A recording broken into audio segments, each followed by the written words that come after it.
China వేదికగా ట్రంప్కి big warning ఇచ్చారు.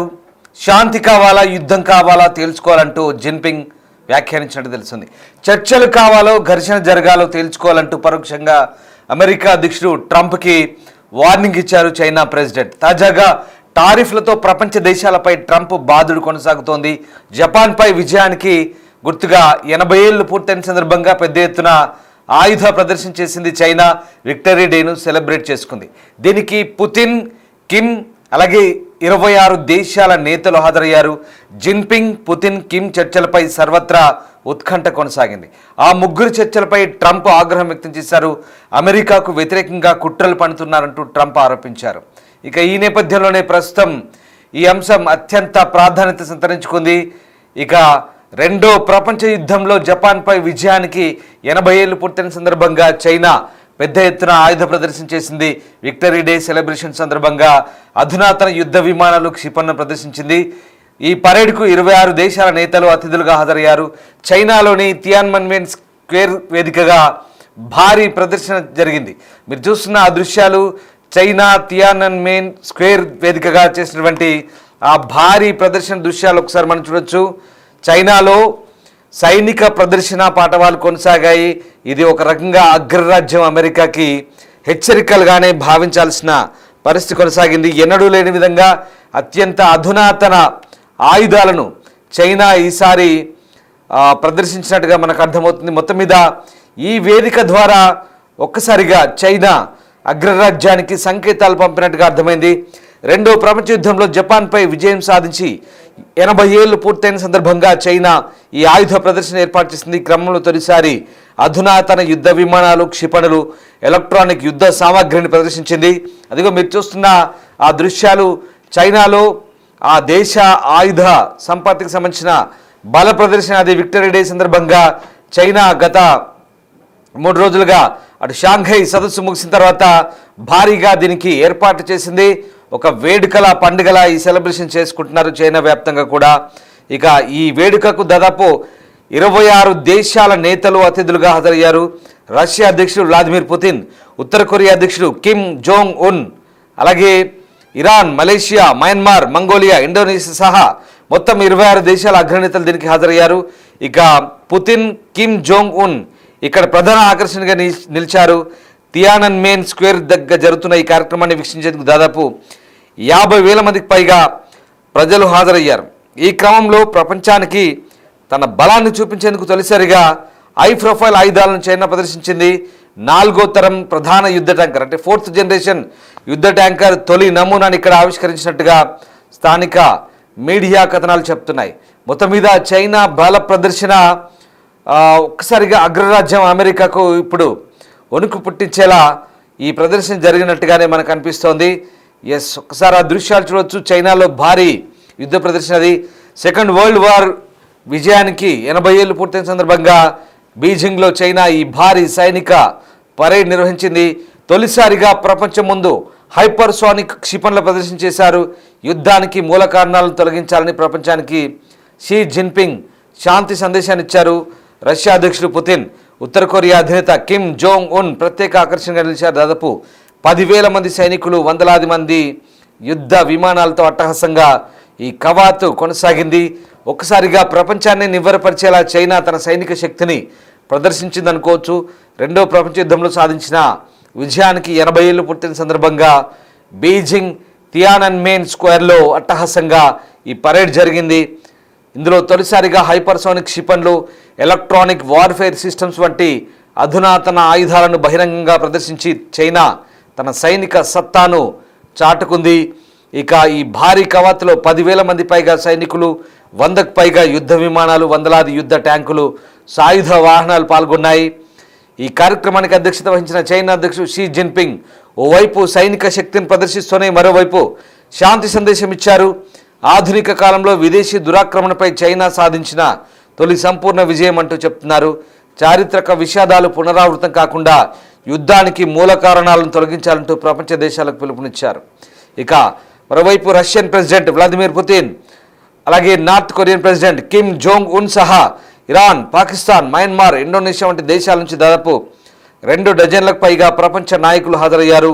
ఈ పరేడ్లో ఐక్యరాజ్యసమితి ఆధ్వర్యంలో పనిచేసిన చైనా శాంతి సైనికులకు తొలిసారిగా ఇందులో భాగస్వామ్యం కల్పించారు. ఇక 2035 నాటికి చైనాను పూర్తిస్థాయి ఆధునిక సోషలిస్ట్ దేశంగా మార్చే లక్ష్యంతో పీపుల్స్ లిబరేషన్ ఆర్మీ దేశ పునరుజ్జీవానికి ఆధునీకరణకు వ్యూహాత్మక మద్దతు ఇవ్వాలంటూ జిన్పింగ్ స్పష్టం చేశారు. ఈ వేడుకల ద్వారా చైనా తన చారిత్రక వారసత్వాన్ని గుర్తు చేసుకోవడంతో పాటు సైనిక సామర్థ్యాన్ని ప్రపంచానికి తెలియజెప్పిందంటూ నిపుణులు చెప్తున్నారు. మొత్తం మీద చైనా చేసిన ఈ సైనిక బల ప్రదర్శన ఒకసారిగా అగ్రరాజ్యం అమెరికాకి ఒక రకంగా కంటి మీద కునుకు లేకుండా చేసింది. ఇక ఈ పరేడ్కు ప్రత్యేక ఆకర్షణగా ఇటు నార్త్ కొరియన్ అధ్యక్షుడు కూడా వచ్చారు. సో కళ్ళు చెదిరే ఈ విన్యాసాలు ఒక్కసారిగా ఆకట్టుకునే పరేడ్లో. అయితే ఇక్కడ north Korean president bullet proof ట్రైన్లో చైనాకు ఎంట్రీ ఇచ్చారు. నిజంగా ఆ ఎంట్రీ ఒక రకంగా ఆశ్చర్యకరంగా ఉంది. ఈ ఎంట్రీకి సంబంధించి అంటే మొదటి నుంచి కూడా నార్త్ కొరియన్ అధ్యక్షుడు తన సొంత భద్రతని ఎవరిని నమ్మకుండా ఇక ఆ ఎంట్రీ ఇస్తాడు. సో ఆ రకంగానే ఇప్పుడు కూడా తాజాగా చైనాకు ఈ ట్రైన్లో ఆయన వచ్చాడు. చాలా బుల్లెట్ ప్రూఫ్ ట్రైన్, చాలా ప్రత్యేకంగా రూపుదిద్దుకున్న ఆ ట్రైన్లో ఆయన ప్రయాణించినట్టుగా తెలుస్తుంది. సో మొత్తం మీద అత్యంత శక్తివంతమైన క్షిపణులను ప్రదర్శన చేయడమే కాదు, ఇక్కడ బీజింగ్ వేదికగా ఆయన కొన్ని సందేశాత్మక వ్యాఖ్యలు కూడా చేశారు. ఇక జపాన్పై గతంలో చేసిన అణుబాంబుల కంటే 200 రెట్లు శక్తివంతమైన అణుక్షిపణులను ప్రదర్శించినట్లుగా అంతర్జాతీయ మీడియా కూడా చెప్తోంది. అలాగే DF-5C వంటి ఖండాంతర బాలిస్టిక్ క్షిపణులు చూపించింది. ఇక హైపర్సోనిక్ క్షిపణులు, లేజర్ ఆయుధాలు, అలాగే నీటి అడుగున వెళ్లే డ్రోన్లు కూడా అబ్బురపరిచాయి. పుతిన్, జిన్పింగ్, కిమ్ ముగ్గురు పక్కపక్కనే నిలబడి వీక్షించారు. ఈ ప్రదర్శనతో చైనాను ఆపలేమంటూ నేతలు వ్యాఖ్యానించినట్టుగా తెలుస్తుంది. తాజా అణుక్షిపణులే 20,000 కిలోమీటర్ల లక్ష్యాలను ఛేదించగలవంటూ ఒక సైనిక నిపుణులు చెప్తున్నట్టుగా అర్థమవుతుంది. మరోవైపు ఇక పుతిన్, జిన్పింగ్, కిమ్ అమెరికాపై కుట్ర పన్నుతున్నారంటూ అటు ట్రంప్ ఆరోపిస్తున్నారు.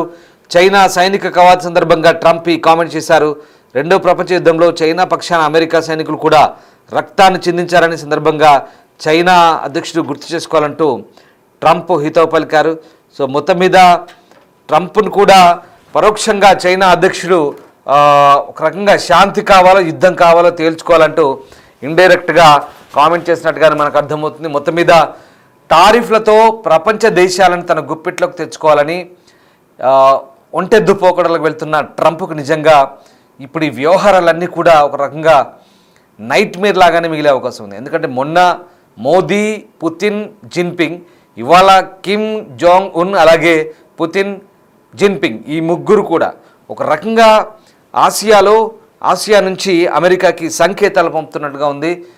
అన్ని దేశాలపై నువ్వు పెత్తనం చేస్తే నీ పప్పులు ఉడకవంటూ ఖచ్చితంగా చైనా వేదికగా గత 2-3 రోజులుగా జరుగుతున్నటువంటి పరిణామాలన్నీ కూడా గత 4 రోజులుగా 2-3 రోజులు కూడా కాదు, షాంఘై సమావేశం మొదలు నుంచి ఇప్పటి వరకు కూడా జరుగుతున్న పరిణామాలన్నీ కూడా ఒక రకంగా ట్రంప్కు వణుకు పుట్టేలా ఉంది. ముఖ్యంగా అమెరికా పాలకులకి ఇది మింగుడు పడని వ్యవహారం.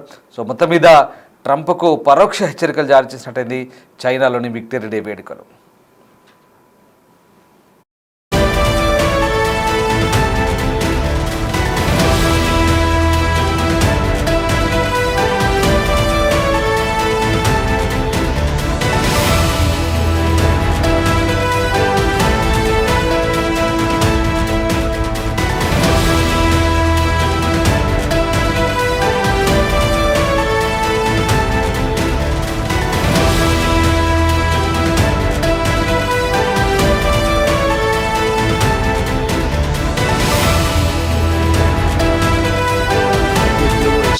Shows and also did a number of truths, long truths, and I think pretty poignant truths. No, I was very active over the weekend. They also knew I went out to visit some people at the club that I own, pretty nearby on the Potomac River. And no, I've been very active actually over the weekend. I didn't hear that one. That's pretty serious stuff. Well, it's fake news. You know, it's just it's so fake. That's why the media has so little credibility. I knew they were saying, like, is he okay? How's he feeling? What's wrong? I said, I just left. And it's also sort of a longer weekend, you know, it's Labor Day weekend. So I would say a lot of people. No, I was very active this Labor Day. I had heard that, but I didn't hear it to that extent. Go ahead, Peter.